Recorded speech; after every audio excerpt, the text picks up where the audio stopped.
Yuk kita belajar lagi istilah bisnis nih Jis. Ada istilah bisnis apa yang bisa kita share ke teman-teman biar perbendaharaan soal istilah-istilah bisnis makin banyak nih kita nih. Ya, ada lagi istilah bisnis namanya churn rate. Churn left, Enggak, churn rate. red. Oke. Ya. Oke. Apa nih? Apa ya bahasa Indonesia juga saya nggak tahu itu translate-nya. Churn rate gitu. Churn rate ini adalah rasio, rate-nya itu rasio. Churn-nya ini adalah ditinggalkan pelanggan. Jadi rasio kita kehilangan pelanggan. Oke. Ya, rasio kehilangan pelanggan ini ngitungnya misalkan awal bulan, misalkan bulan Januari ada pelanggan 1.000. Nah, bulan Februari ada pelanggan 900 misalkan. Nah, cara ngitungnya adalah 900 per 1.000 kali 100% gitu. Jadi berapa persen nih yang hilang gitu. Oke. Misalnya kalau kita misalkan sama teman lagi diskusi gitu ya, terus lihat ada laporan pemberkasan teman-teman teman-teman bisnis kita gitu ya. Apa nih ada soal grafik apa churn rate pakai C. Churn rate gitu ya. Maksudnya apa nih gitu ya? Apa nih gitu. Nah, kalau ada istilah-istilah seperti itu berarti teman kita tuh sedang menghitung rasio kehilangan pelanggan lah ya. Iya. Misalkan dalam skala 1 bulan, bahkan dalam skala 1 tahun kayak gitu ya. Bebas lah skalanya bisa diatur sendiri lah itu. Nah, jadi churn rate ini bisa juga ketika misalkan nanya ketika bertanya sama orang misalkan emang churn rate-nya berapa nih gitu. Atau aduh bisnis saya nih churn rate-nya 50% misalkan. Kita kan yang nyimak jadi apa nih gitu kan. Iya, itu bukan tentang kehilangan omset 50% ya. Bukan, tapi kehilangan pelanggan. Bahkan mungkin omsetnya bisa lebih besar dari itu, kehilangannya bisa lebih kecil. Bisa. Karena pengaruh dari 50% kehilangan churn rate misalnya itu ya. Ya pelanggan 50% kan bisa aja belanjanya lebih gede kayak gitu ya. Benar. Itu pelanggan setia misalkan yang 50% itu yang sering belanja gede gitu ya nominalnya. Cuman si pelanggan ini, churn rate ini khusus untuk pelanggan-pelanggan yang dia udah beli tiap bulan gitu dalam artian. Oke, udah pelanggan setia berarti gitu kan. Misalkan 5 bulan berturut-turut beli, tiba-tiba hilang gitu. Rasio itulah yang diukur. Kalau misalkan belinya cuma sekali terus udah gitu, itu mah bukan pelanggan, itu mah beli aja gitu. Iya, itu mah ya orang lewat lah ya. Ya orang lewat, kayak kebun desa juga termasuk orang lewat tuh konsumennya. Jadi sangat jarang orang yang beli lagi gitu, karena kan desain itu dipakainya lama gitu. Bisa bertahun-tahun ya. Ya kecuali orang ini misalkan punya usaha lagi, terus desain kemasan baru lagi misalkan. Daftar mereknya misalkan punya 2, punya 3 mereknya yang sudah daftarkan, itu baru dia order lagi gitu. Ya mungkin kalau kebun desain sih pelanggan setianya mungkin ada di kisaran 10-20% aja ya.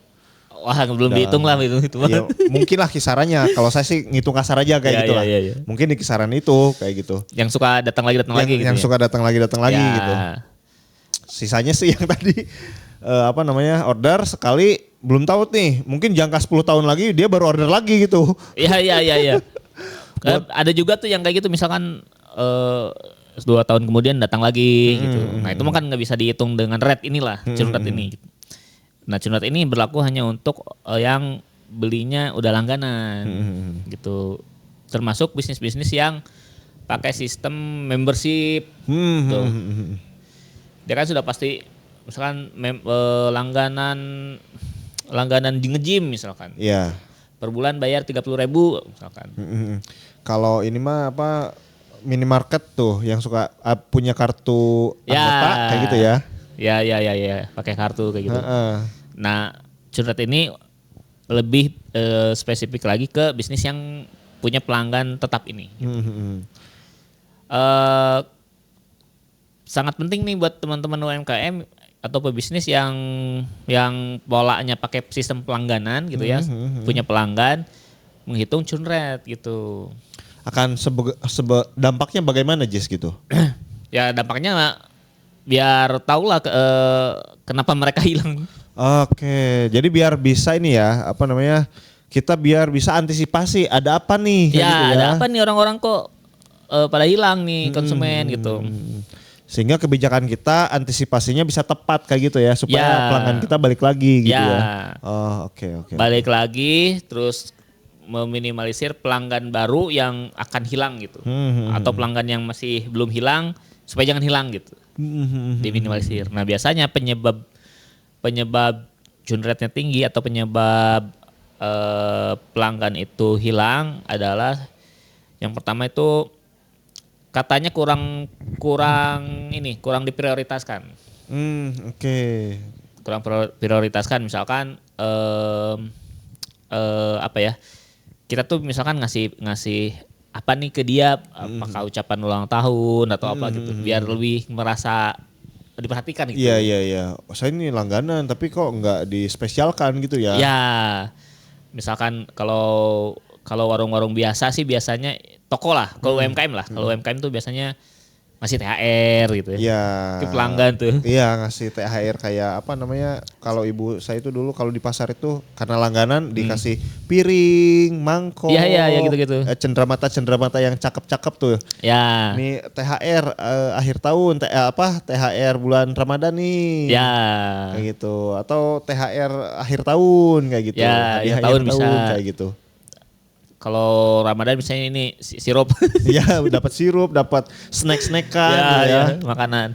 Benar. Nah, yang kayak gitulah yang memperikat langganan, jadi kesini aja lagi gitu belinya misalnya gitu.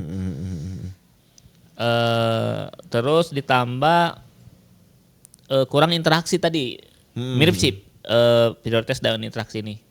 Jadi ya udah aja nggak ada interaksi, padahal kita bisa tuh misalkan coba di Japri deh gitu, di WA misalkan, coba berteman, berkenalan. Iya.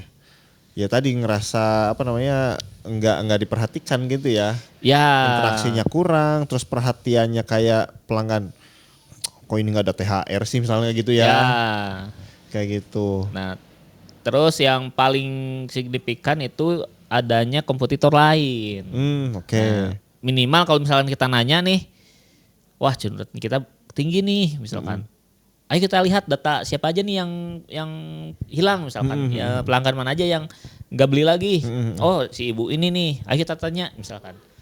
Bu kok jangan ke warung saya lagi nih, ada apa nih misalkan. Mas warung sebelah lebih murah kan gitu. Iya benar. Kita jadi warung sebelah sana jualnya murah nih. Gitu. Jadi kita bisa atur harga lagi gitu ya. Kayak gitulah. Benar. Mungkin ada lagi satu lagi Jis. Kayak kasus Pertamina. Nipu. Nipu pelanggan. Itu mas ditinggalkan pasti itu mas. Kecewa itu mas. Pelanggan Faktor kan kecewa. iya, akhirnya kan pelanggan banyak yang pindah tuh ke apa namanya? Ke kompetitor gitu kan. Itu terjadi juga di UMKM, bisa. Bisa terjadi kan? Bisa terjadi. Ya, bapak saya kan punya toko lah. Contoh nih ya, misalkan. Dia beli bahan makanan misalkan. Pas nyampe rumah, wih, expire gitu. Wah, ini gimana nih? Kok expire masih dijual sih misalkan? Iya. Udah nggak usah belanja ke sana lagi kan gitu. Iya gitu. Ngerasa ditipu gitu kan. Iya. Ngerasa dijolimi gitu. Ngerasa dijolimi akhirnya ya udahlah katanya gitu. Gak usah ke sana lagi gitu. Iya gitu. Jadi itulah ya mungkin 1, 2, 3 sekitar 4 lah ya. Atau mungkin masih banyak faktor-faktor yang lain yang menyebabkan churn rate terhadap bisnis kita kayak gitu ya. Iya. Kayak gitu teman-teman. Jadi hati-hati banget sama 4 hal tadi ya. Kalau pengen menjaga pelanggan kita ya. Ya. Biar enggak biar enggak kehilangan pelanggan kita kayak gitu. Oke, itu istilah bisnis hari ini nih ya. Ya. Mudah-mudahan bermanfaat. Masih ada Jis terkait dengan churn rate? Ada sih. Oke, apalagi? Salah satunya adalah si konsumen ini nggak percaya nih sama bisnis kita. Contohnya karena legalitasnya kurang misalkan. Benar. Ya, ketika misalkan dicek, kok brand ini sama brand ini sama ya namanya misalkan gitu. Coba kita lihat di Google kayak gitu Google misalkan ternyata merek ini tidak terdaftar di DJKI misalkan mereknya. Wah. Udahlah nggak usah kesini lagi misalkan gitu. Ya, ini mah berarti imitasi nih gitu ya. Iya, takutnya wah ini jangan-jangan palsu nih. Wah ini nggak Shopee Mall nih misalkan gitu. Ini nggak ada halalnya nih, nggak ada izinnya nih kayak gitu. Jadi yang gitu-gitu juga berpengaruh nih. Benar. Nah buat teman-teman yang misalkan mau mengurus pendaftaran mereknya, itu bisa melalui Kemendesain juga. Biar churn rate-nya semakin sedikit. Iya. Gitu. Orang-orang lebih percaya terhadap bisnis teman-teman. Caranya gimana? Langsung WA aja ke nomor yang tertera di layar. Nah itu ya teman-teman ya, jangan sampai kamu churn rate-nya tinggi ya. Langsung hubungi nomor kontak yang tadi di deskripsi juga ada. Ada. Oke, thank you. Sampai jumpa di video kita selanjutnya. Bye-bye.